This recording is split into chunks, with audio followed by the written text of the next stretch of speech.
Barrister Mir Ahmed বিন কাশেম আরমান, আপনার কাছে জানতে চাই, ৮ বছর তো দীর্ঘ সময়। ৮ বছর আপনি ওখানে কি করতেন? ছোট্ট জায়গাটার ভিতরে কিভাবে দিনের পর দিন পার করতেন? সত্যি অসহ্য মনে হতো যে মৃত্যু হচ্ছে ভালো। কিন্তু আমি নিজেকে একজন আধ্যাত্মিক বিশ্বাসী মানুষ মনে করি। আমি যখন বুঝতে পারলাম যে আমি অপহরণের শিকার হয়েছে, হয়তো আমি এখান থেকে জীবিত বেরোতে পারবো না, তখন আমি নিজেকে বলতাম দুনিয়াটা যখন চলে গেল, যতটুকু সম্ভব আমি আমার পরকালের অ্যাকাউন্টটা যেন ভারী করে যেতে পারি। আমি চেষ্টা করেছি যতটুকু সম্ভব ইবাদত বন্দেগীর মধ্যে সময় কাটানোর জন্য। বারবার তাদেরকে আকুল আবেদন করতাম যে একটা ঘুরি দেন, যাতে নামাজটা পড়তে পারি সময় মতো। আর যদি কিছু না দেন, কথা বলি মনে হয় যে আপনারা মুসলমান, আমি মুসলমান, একটা ক্রসশিপ দেন, আল্লাহকে যদি ডাকতে পারে।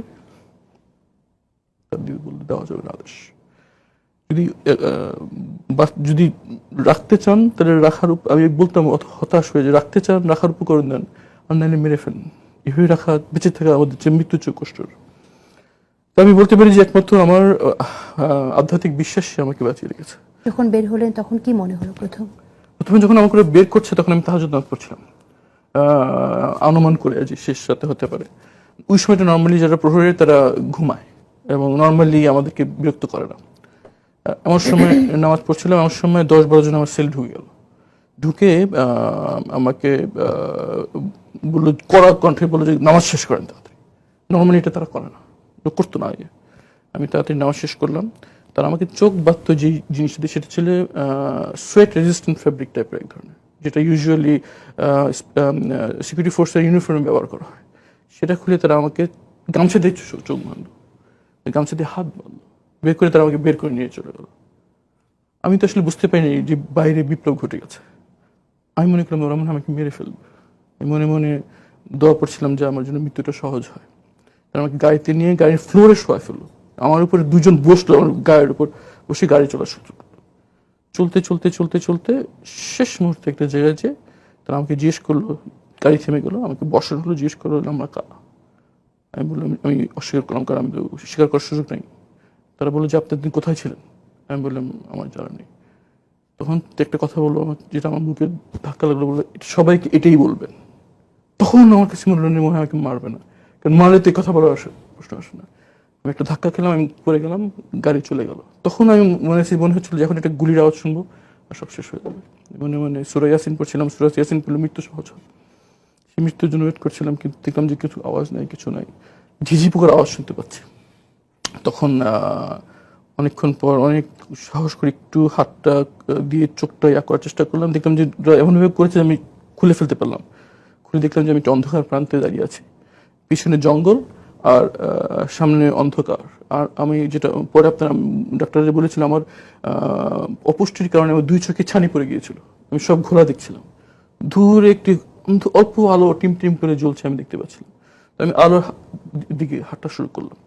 হেঁটে যে অনেক দূর হাঁটার পর কাছে যে দেখলাম এটা একটা কনস্ট্রাকশন সাইট। ওখানে একটা সাইনবোর্ড লেখা, সেখানে লেখা দিয়াবাড়ি উত্তরা। এই আমি বুঝতে পারলাম আমি এখানে আছি। আমি কিন্তু তখনও আমি জানতে পারিনি যে আমি বাইরে বিপ্লব ঘটে গেছে। আমি তখন বলতে পারছিলাম না আমার পরিচয় কি। আমি অনেক বললাম যে আমার ফোন টোন সব চুরি হয়ে গেছে, আমার বাসায় মিরপুর, আমি কীভাবে যাবো। তো বলে ওদিক যান, যেতে থাকেন আর কি। তো ওখানে যেয়ে আমি একটা মসজিদে যাই। তখন ফজর আজান হয়ে কাছাকাছি, ওদিকে যে থাকতে থাকতে আমি ওই যে একটা জায়গা আছে এখানে রাস্তা খালি প্লট, ওই জায়গাটা পেয়ে গেলাম, ওটা পরিচিত। তারপর হাঁটতে হাঁটতে আমি হাঁটতে থাকি। তখন কিছুক্ষণ পর আমি দেখলাম যে একটা বড় জায়গায় সাইনে লেখা মেট্রো রেল স্টেশন। আমি জানতাম না যে হয়ে গেছে মেট্রো রেল। এবং তখন ফজর আজান হয়। আমি সবজি বিক্রেতা হেঁটে যাচ্ছে, তাদেরকে আমি জিজ্ঞেস করলাম যে আজানটা কোন দিকে। তারা মসজিদ দেখে গেল। আমি মসজিদে যেয়ে দেখলাম যে 15 নম্বর সেক্টর জামে মসজিদ। সেখানে নামাজ পড়লাম। মনে মনে খুব বিরাট করছে, কারণ আমি তো জানি যে এখন স্বৈরশাসক চলছে। আমার পরিচয় দিলে আমার কোন বিপদ আসবে, ভয় আমি পরিচয় দিতে পারছিলাম না। আমার ফোন নাম্বার দীর্ঘদিন মনে নেই কিছু আমার। তো আমি অনেক নামাজ পড়ে অনেক সাহস নিয়ে ইমাম সাহেবের সাথে গেলাম। উত্তরা যেহেতু বুঝতে পেরেছি, উত্তরা একটি অলাভজনক একটি প্রতিষ্ঠান, একটি হাসপাতাল ছিল, যেটা আমার পিতা প্রতিষ্ঠা করে রেখেছেন। তো আমার অনেক আল্লাহ আমার হলো যে উঠে গেলে হয়তো লোকজন আমাকে চিনতে পারবে।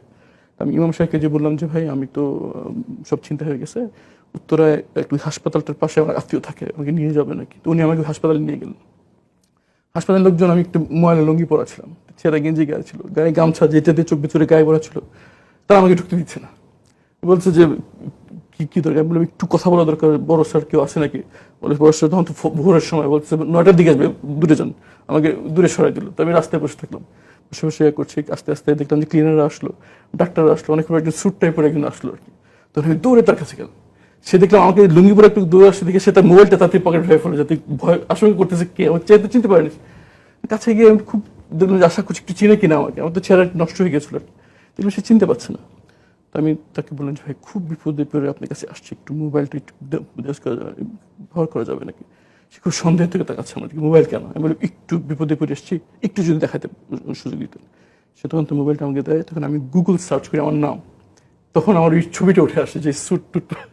তো আমি মোবাইলটা আমার মুখের কাছে নিয়ে দেখলাম, চিনতে পারছেন? সঙ্গে সঙ্গে কেঁদে আমাকে জড়ো হলো, কেঁদে বললো ভাইকে ফেরত পেয়েছি, দেশ স্বাধীন হলো, ভাইকে ফেরত পেয়েছি। দেশ স্বাধীন হয়েছে মানে সেই মধ্যে জানতে পারলাম দেশ স্বাধীন হয়েছে। পরে আমি মনে আছে তার বাসায়, তার অফিসে বসে ল্যাপটপে দেখলাম যে গুলি হচ্ছে, গুলি হচ্ছে, বাচ্চা ছেলে গুলির সামনে দাঁড়িয়ে আছে, মারা ছেলেদেরকে গুলি লাইনে পাঠিয়ে দিচ্ছে।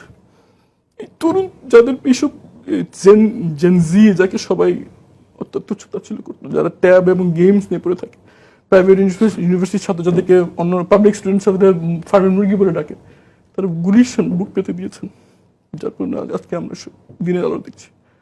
নাহলে হয়তো আমাদের ওখানেই মৃত্যু হতো। তো এইভাবেই আমি মৃত্যু পরে পাই। এবং পরে আমি জানতে পারি যে আমি স্বাধীন হয়েছে, দেশ স্বাধীন হয়েছে। এবং তারা তখন আমার পরিবারের সাথে যোগাযোগ করে। যখন হাসপাতাল থেকে ফোন যায় পরিবারের কাছে, সবাই ভয় পেয়ে গেল। তারা ফোনে বলতে সাহস পাচ্ছিল না, বলছে আপনার এদিকে আসেন, হাসপাতালে আসেন। তখন আমার পরিবার সদস্য ভয় পেলো যে কিছু খারাপ পেল কিনা, হাসপাতালে তো নর্মালি লাশ যায়। তখন তারা বললো একটু ছবি পাঠান। তখন তারা আমার মোবাইল আমার মায়ের মোবাইল আপনার ছবি পাঠান। তখন মা সব জানতে বলে যে তার ছেলে বাচ্চা। তখন আমি আমাকে অ্যাম্বুলেন্স করে বাসা পাঠানো হয়, মাকে জড়িয়ে ধরে আমি ফ্যামিলির কাছে ফিরে যাই। তার মানে আপনার বাচ্চা তো আপনাকে 8 বছর দেখেনি, পারিবারিক জীবনে আপনার এখন বড় মেয়ের সামনে থেকে আমাকে টেনে হেঁচে নিয়ে যাওয়া, তো বুঝতে পারিনি যে আমাকে অপহরণ করে নিয়ে যাচ্ছে। ও দেখছি আমি খালি পায়ে চলে যাচ্ছি। আমার মেয়েটা আমার জুতো আমার পিছিয়ে পিছিয়ে নিয়ে তোলা ছিল, বাবা তুমি খালি পেয়ে যাচ্ছ, খালি পেয়ে যাচ্ছ। আমার বাচ্চারা ট্রমাটাইজড। আমার অপহরণের পর আমার পরিবার সবসময় চেষ্টা করেছে আমার বিষয় নিয়ে কথা বলার জন্য, দুনিয়া, দেশে এবং দেশের বাইরে। এর ফলে নিয়মিতভাবে আমার পরিবারকে হয়রানি করা হয়েছে। এই পরিমাণ হয়রানি তাদেরকে করা হয়েছে যে যখন পুলিশ তাদের বাসায় আসতো, পাশে পাশে প্রতিবেশীরা মনে করতো মনে হয় কোনো সন্ত্রাসী হামলা হয়েছে, সেখানে পুলিশ হয়েছে। আপনারা সবাই জানেন যে যখন টিউলিপ সিদ্দিকীকে প্রশ্ন করে আমার ব্যাপারে, তখন এই পরিমাণ পুলিশ আমার বাসায় এসেছিল, আশেপাশে সব লোকজন বলেছে যে আমরা মনে করছি এখানে মনে হয় কোনো জঙ্গি ধরা পড়েছে, এই জন্য এই পরে তারা আসছিল। তাদের হয়রানির ফলে আমাদের প্রত্যেক সম্পত্তি থেকে আমাদেরকে পালিয়ে যেতে হয় এবং তারা অন্যত্র থাকতে বাধ্য হয়। আমি, আমার পরিবার, আমার সন্তানরা সবাই ট্রমাটাইজড। আমার বাচ্চারা স্কুলে গার্ড থেকে ভয় পায়। আমার মেয়েরা ঘুমিয়ে কেঁদে উঠে যে বাবাকে নিয়ে গেছে, মাকেও নিয়ে যাবে, আমরা এতিমখানায় থাকবো, এই দুঃস্বপ্ন আমার বাচ্চারা থাকে। এটি শুধু একটি না, এই গুম, এই আয়নাঘর, এই এনফোর্স ডিসঅ্যাপিয়ারেন্স শুধু একটি জীবন না, এটি শত শত জীবনের কান্নার কথা, হাজার হাজার স্বপ্ন ধ্বংস হওয়ার কথা, এবং একটি জাতির সত্তার সারা বিশ্বের কাছে কলঙ্কিত হওয়ার